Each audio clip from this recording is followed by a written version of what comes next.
আমাকে কালো বানিয়েছে, তাহলে কেন আমি জান্নাতে যেতে পারবো না? আপনি তো বলেছেন যে মেয়েরা 4টি কাজ করলে মেয়েদের জন্য জান্নাতের দরজা খোলা থাকবে। 1 নাম্বার, যে নারী 5 ওয়াক্ত নামাজ পড়বে। 2 নাম্বার, যে নারী সর্বদা রোজা রাখবে।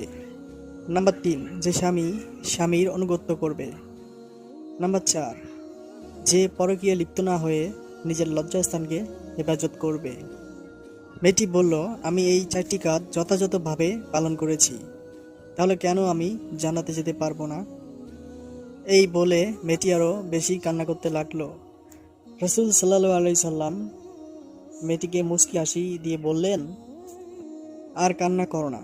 তুমি যদি জান্নাতে যাও তাহলে তোমার এই রূপ এরকম থাকবে না।